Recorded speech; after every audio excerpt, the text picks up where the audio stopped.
I walk every morning I can, the earlier the better. Before the hustle and the bustle, my dog accompanies me. And this is a slide of my dog and where we walk. I know we have different ways of observing. He stops and lifts his head and takes in scents that are maybe miles away. I watch the color of the sky, the breeze and the leaves, the way the wind turns an old tree, how it creaks. And I think when it comes crashing down, I hope neither of us are there. I have walked in more beautiful places. This is a picture of a beach in California where I retreat to each year. It is not a black and white photo. It is the fog that turned this photo black and white. Each time I stop by the creek, you may be able to see there, it runs to the ocean. I think how long it has run. It's easy to hop over it, to keep going. And taken in by the whole scene, I can miss the details. Most times, instead of seeing the miracle of this place and the majesty of its ancient rhythms, I am caught thinking about what I need to do when I get back, who I need to call, and what I might preach about on Easter. I think about the piles of paper in my office, the regrets, the relationships, the family, the struggle, the loss, the despair, the unfulfilled hopes.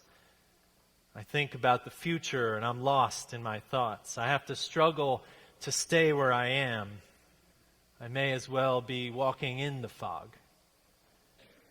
And occasionally I recognize I am walking in living valleys that call me to lie down beside still waters. I notice how the wind turns the succulents on the hill inside out. I notice that in the valley of the shadow of my own being, there is something holy, something mysterious trying to restore my soul. I will see a family walking, maybe a girl picking through tiny shells. And I am blessed by these common sights, opened in a way, reminded of how commonness meets miracles.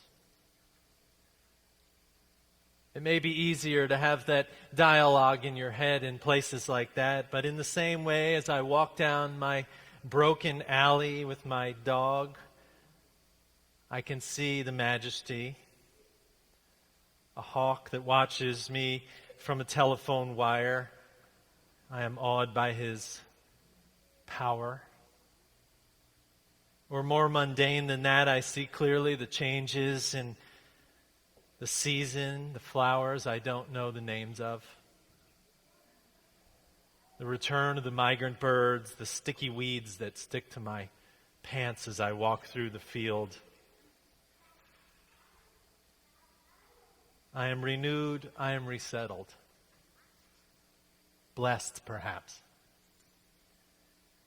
And the old tree keeps creaking as we walk by, and my dog lifts his head and picks up a scent, and neither of us can see it. We trundle along a couple of miracles in the mess of common things.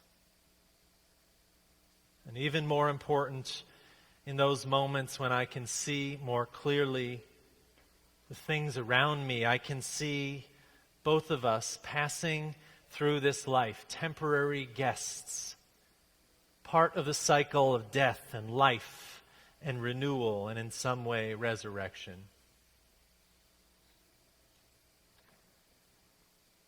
That is why I love the Easter story today, the story of the road to Emmaus. Most years we read the story of the empty tomb and the disciples wondering where Jesus went, only to be snapped out of it by the women who are always so clear. Isn't that the common thing? In Emmaus, the followers of Jesus walk along the road talking to their teacher as if all is lost. He is there. He is walking with them. He is asking them questions like some sitcom version of two dopes who don't recognize a friend of theirs. It takes a physical act of him breaking bread and blessing them for them to realize he is there, even as he vanishes before them. Frederick Buechner, the writer, says of Emmaus, "In this dark world where you and I see so little because of our unrecognizing eyes, he sees us. I believe that whether we recognize him or not," Buechner says, "or believe in him or not, or even know his name, again and again he comes and walks a little way with us, whatever road we're following. And I believe that through something that happens to us, or something we see, or somebody we know, who can ever guess how and when and where, he offers us, the way he did at Emmaus, the bread of life. New hope. New vision of light that not even the dark world can overcome." I would say that as a Unitarian interpreting this statement by a Christian, for me it is not he or whom that walks with us, it is the holy. It is not Jesus as God, it is the holiness that resides in Jesus and in us that can be awakened. This story of the road to Emmaus could be a Buddhist story or a Hindu story or a Micronesian story or whatever. It says something true. That new life is made when we truly wake. That it may take being buried in life to get there. The disciples on the road are saying to one another that he was supposed to redeem Israel, awaken in us a spirit of joy and love. They are disappointed. They are buried in their disappointment. And they miss him there on the road. Paul Tillich, one of my favorite theologians, tells a story about this kind of thing, being buried in life. He talks about a witness at the Nuremberg trials who told of a man who lived in a grave in Vilna because it was the only hiding place he could find that the Nazis would never find him in. The man wrote poetry to stay sane in his living grave. And one poem was about a young woman who gave birth to a boy in that grave. The old gravedigger assisted in the birth. The newborn uttered that first cry, and the old man called out in prayer, "Great God, hast thou finally sent the Messiah to us, for who else than a Messiah could be born in a grave?" And after 3 days, the poet says, the man saw the child suckling on the woman's tears because she had no milk. Tillich explains that we skip over the burial for the cheerful ending of the resurrection on days like this. That to be buried is to be erased, to be removed from personality, to be dead and unaware. The Messiah comes to defeat death, he says. A new thing is done. It uncovers the layers of death upon us. So when we allow the world to bury us, when we fail to see miracles in front of us and fail at gratitude, we are buried. But sometimes in that burial of self or despair or disappointment or horror at how things are, we are awakened. The common parlance in the resistance today is to get woke. By that it means that our task is to be awakened to the forces of evil in our midst that oppress our friends and our neighbors and our family members because of their race, gender, identity, or whatever else. When I hear that statement that we must get woke, I often think back to a harrowing scene in the movie Schindler's List. Anybody ever saw that film? Nazi Germany, Oskar Schindler is a Nazi sympathizer and businessman who benefits from the German regime. In one scene, he is out for an afternoon horseback ride with his wife, Emily. We see he is clearly wearing a Nazi pin on his lapel, and in an instant he witnesses the anguish of the world. Maybe he sees it clearly for the first time. At once a notorious friend of the Nazis, he is awakened to the horror they are carrying out. He watches from a rise over the Krakow ghetto as the soldiers round up Jews. Throwing their possessions into piles in the street, people run to and fro trying to make sense of the malicious attack on a whole neighborhood of people. The scene is in black and white, like an old newsreel. But this time for Schindler, he isn't sitting in the dark. He is alive and his eyes are open.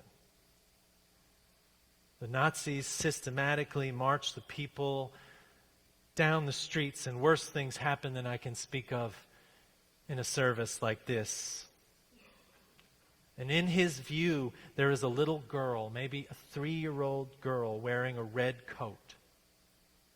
The only dash of color in the whole scene. She wanders through the chaos. Schindler can't take his eyes off of her. He watches in horror with the kind of attention that you and I would watch a car wreck. He can't take his eyes off the scene and the little girl in the red coat. Even as his wife urges them to leave, she must turn away, but he cannot. His eyes follow the girl in the red coat as she stumbles along, and then she goes through a door in a building, and we alone see her climb stairs and hide under a bed. The girl in the red coat, the little piece of color in a stark and terrifying reality, does one thing. It awakens Schindler to the tragedy that was right in front of his eyes all along. It catalyzes him then to a mission to save lives. What the filmmaker and what I am trying to tell you is that eyes open change things for the good. Eyes open to miracles and tragedy change us. When thousands of people gathered to celebrate Schindler years later, the children and the grandchildren of people like that girl in the red coat, and they surrounded him with love and gratitude, their lives the result of his awakening in that moment, of facing that global tragedy. They were living proof of life resurrected from death. When we see with new eyes, when we are seen by a holiness that goes far beyond our own reasoning, something happens. For the average Christian preacher today, the message is simple. God died, was resurrected, and we are better for it. For me, a little more complicated. It is a man died in the name of God, a prophet, as the texts say, because the powerful will always try to crucify the truth. And the story demands that we both die to our old selves and awaken to the holy every day. It says that whenever we are made more alive, whenever we are made more brave and strong and beautiful and hopeful and joyful and attentive and present, we are sure that something mystical rises in the world through us. That perhaps is the Christ, even when we don't recognize it. The disciples on the road come to understand that a new life comes from the end of an old life. Once buried and gone, that out of whatever grave we hide in, whatever unknowing, unseeing reality we walk in, life's blessing, the Christ blessing, is in the air we breathe when we are awake to it, and demands of us to get woke and do something about it. By the time the disciples on the road to Emmaus reach the end of their journey, they have moved from discouragement and despair to hope and faith. That's the road each of us gets to walk, if today is half true to its promise. So here's what I say. You too are called on this Easter to get woke, to not despair the world or your life, to have a spirit that faces death. And as the poet says, to quit your addiction to sneer and complain, to be prepared to bump into wonder, to know that you are closer to glory, leaping an abyss than upholstering a rut. that only love prevails. And that en route to disaster, insist on canticles. Lift your ineffable out of the mundane, walk toward clarity at every crossroad, and be prepared to bump into wonder, the poet says. And remember, nothing perishes, nothing survives, everything transforms. So our task is to meet each day like a honeymoon of big joy. On Easter, we sound the message with bells and choirs and maybe boring sermons. But the message is always the same and always important. That the saving and holy truth that flashes before us like a red coat in a gray world is that we notice from time to time, when we are awake to the miracles and the blessings of this life, that life can emerge from death. Because life is holy. And it is right here before us and among us. A happy Easter to you, friends. And amen. And amen.